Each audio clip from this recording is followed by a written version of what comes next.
Welcome back to clean news Rajasthan. चलिए देखते हैं राजस्थान की 15 फटाफट बड़ी खबरों को। राजस्थान में भारी बारिश का ऑरेंज अलर्ट। राजस्थान में जोरदार बारिश से मौसम बदल गया है। बीते 24 घंटों के दौरान पूर्वी राजस्थान के भरतपुर संभाग के कुछ भागों में भारी से ज्यादा भारी बारिश रिकॉर्ड की गई है। मौसम विभाग ने पूर्वी राजस्थान में अगले 4 दिन तक मौसम के खराब रहने का पूर्वानुमान जताया है। आईएमडी ने पूर्वी राजस्थान के विभिन्न क्षेत्रों में भारी बारिश का ऑरेंज अलर्ट जारी किया है। खासकर सवाई माधोपुर में भारी से ज्यादा भारी बारिश की चेतावनी जारी हुई है। सिरोही, राजसमंद, बूंदी, टोंक, नागौर, दौसा, करौली और धौलपुर में भी भारी बारिश का दौर जारी रहेगा। राजस्थान में नए जिले पर मंडराते संकट के बीच इस शहर को जिला बनाने की उठी मांग। राजस्थान के नए जिलों पर मंडराते संकट के बीच अब एक और नए शहर को जिला बनाने की मांग जोर पकड़ रही है। मुख्यमंत्री शर्मा ने प्रदेश के 19 नए जिलों की समीक्षा के लिए भारतीय प्रशासनिक सेवा के पूर्व अधिकारी ललित के पवार समिति का गठन किया है।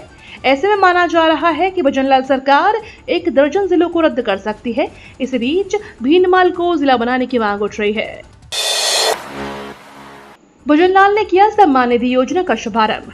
राजस्थान के मुख्यमंत्री भजनलाल शर्मा ने मुख्यमंत्री सम्मान निधि योजना का शुभारंभ किया है।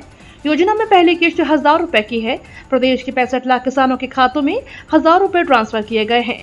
टोंक के कृषि उपज मंडी प्रांगण में 30 जून को राज्य स्तरीय समारोह का आयोजन किया गया है। इसमें प्रदेश के 65 लाख से अधिक किसानों को योजना के माध्यम से प्रथम किश्त के रूप में 650 करोड़ रुपए से अधिक की राशि का सीधा उनके बैंक खातों में हस्तांतरण किया गया।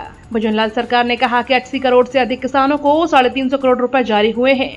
डबल इंजन की हमारी सरकार ने अपने वादे पूरे किए हैं।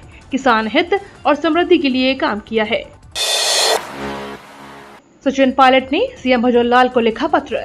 राजस्थान में कांग्रेस सरकार के समय टोंक के घोषित मधुमक्खी पालन उत्कृष्टता केंद्र को मुख्यमंत्री भजनलाल शर्मा के गृह जिले भरतपुर में शिफ्ट करने की सुगबगाहट है।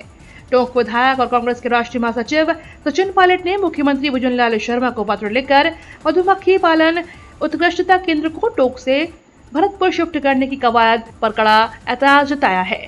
उन्होंने इस केंद्र को टोंक में यथावत रखने की मांग की है। पायलट ने मुख्यमंत्री को एक पत्र लिखा। टोंक से किसान संगठनों के पदाधिकारियों तथा स्थानीय जनप्रतिनिधियों द्वारा प्रस्तुत पत्र संकलन कर आपको प्रेषित कर रहा हूं, जिसमें राज्य सरकार द्वारा विगत बजट में टोंक के लिए घोषित मुख्यमंत्री पालन उत्कृष्टता केंद्र को भरतपुर शिफ्ट करने के लिए स्थान पर इसे टोंक में यथावत रखने की मांग की गई है।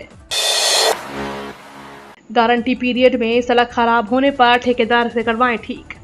रविवार अवकाश के दिन डिप्टी सीएम दिया कुमारी ने सचिवालय में सार्वजनिक निर्माण विभाग के कार्यों की समीक्षा की, जिन्होंने डिफेक्ट लायबिलिटी पीरियड में सड़क खराब होने पर नाराजगी जताई। उन्होंने कहा कि अधिकारी यह सुनिश्चित करें कि डिफेक्ट लायबिलिटी पीरियड में यदि निर्माण कार्य में कोई गुणवत्ता संबंधित शिकायत मिलती है तो संबंधित ठेकेदार से उनकी तत्काल ठीक करवाया जाए।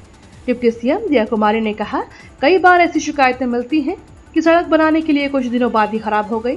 ऐसे में स्थानीय अधिकारियों के माध्यम से कार्यों की गुणवत्ता की नियमित मॉनिटरिंग होनी चाहिए। निर्माण कार्यों में किसी भी प्रकार की लापरवाही करने पर संबंधित के खिलाफ सख्त कार्रवाई के निर्देश दिए हैं।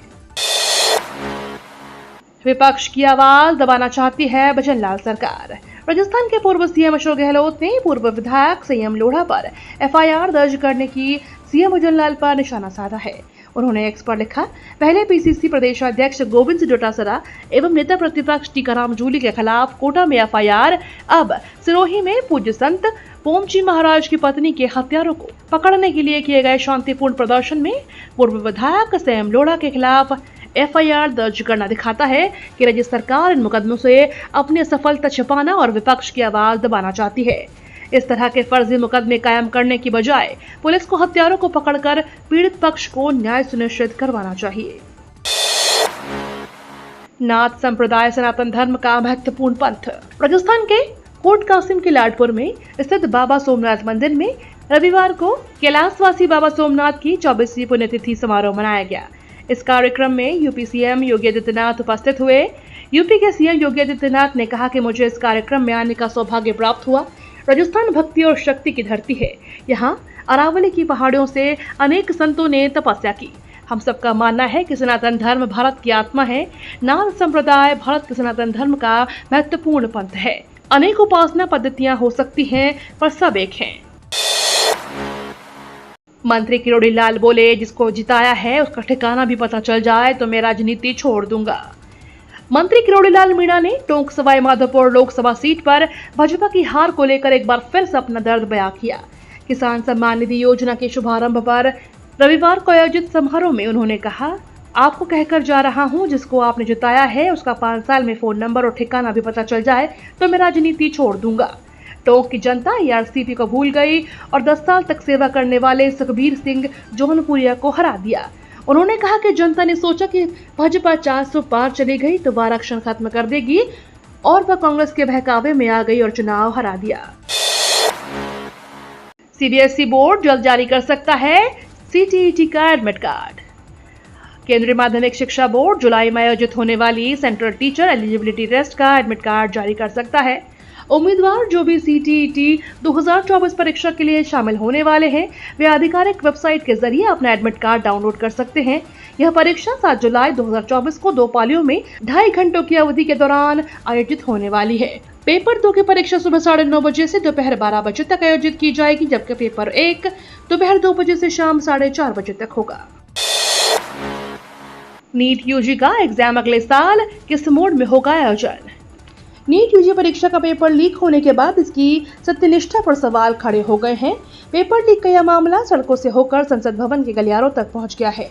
नीट यूजी पेपर लीक को लेकर उठ रहे विवाद के मद्देनजर सरकार अगले साल से ऑनलाइन परीक्षा आयोजित करने पर विचार कर रही है।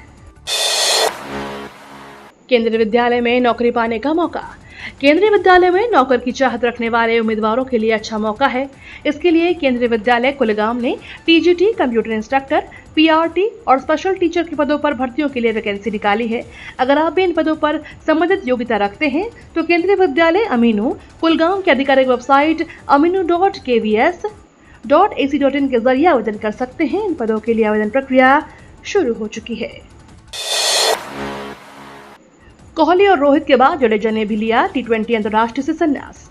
विराट कोहली और रोहित शर्मा के बाद भारतीय टीम के स्टार ऑलराउंडर रविंद्र जडेजा ने भी टी20 अंतर्राष्ट्रीय क्रिकेट से संन्यास की घोषणा कर दी। उन्होंने इसकी जानकारी इंस्टाग्राम पोस्ट के जरिए दी। वह भारत के लिए अन्य प्रारूपों में हालांकि खेलता रहेंगे। भारत ने बारबाडोस में दक्षिण अफ्रीका के 7 रनों से हराकर टी20 विश्व कप 2024 के खिताब पर कब्जा जमाया।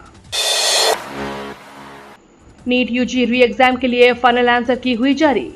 एनटीए ने नीट यूजी 2024 के री एग्जाम की आंसर की जारी कर दी है। यह परीक्षा 1563 अभ्यर्थियों के लिए आयोजित की गई थी, जिनमें से 813 ने परीक्षा दी थी। अभ्यर्थी exam.nta.ac.in/नीट पर जाकर फाइनल आंसर की चेक कर सकते हैं। केंद्रीय मंत्री शेखावत ने लगाए प्रशासन की क्लास। केंद्रीय मंत्री गजेंद्र सिंह शेखावत ने रविवार को जोधपुर के दौरे पर आए थे। इस दौरान उन्होंने जिले के प्रशासनिक अधिकारियों संग बैठक की। इस बैठक में स्थानीय विधायक भी शामिल रहे। वहीं शेखावत ने सूरसागर विवाद, खुले नाले में गिरने से युवक की मौत, शहर में पानी और सड़कों को लेकर अधिकारियों की क्लास लगाई। इस बीच बैठक में मौजूद रहे विधायक ने भी अपनी भड़ास निकाली। वहीं केंद्रीय मंत्री ने स्पष्ट शब्दों में कलेक्टर और पुलिस कमिश्नर से लापरवाही पर जिम्मेदार के खिलाफ सख्त कार्रवाई किए जाने के निर्देश दिए हैं। महीनों तक स्पेस में ही फंसी रह सकती हैं सुनीता विलियम्स। भारतीय मूल की अंतरिक्ष यात्री सुनीता विलियम्स और उनके साथी बुच विल्मोर बीते कुछ दिनों से स्पेस में फंसे हुए हैं। सुनीता को वापस लाने के लिए नासा स्टारलाइनर मिशन की अवधि 45 दिनों से 90 दिन करने पर विचार कर रही है। नासा के एक अधिकारी ने कहा कि हम न्यू मैक्सिको में एक टेस्ट करने और डेटा की समीक्षा करने के लिए टाइमलाइन देख रहे हैं। यही सबसे बड़ी चुनौती है जो लैंडिंग की तारीख तय करेगी। ये तो थी राजस्थान की बड़ी खबरें। रोजाना सबसे पहले अपडेट पाने के लिए क्लीन न्यूज राजस्थान को अभी सब्सक्राइब करें।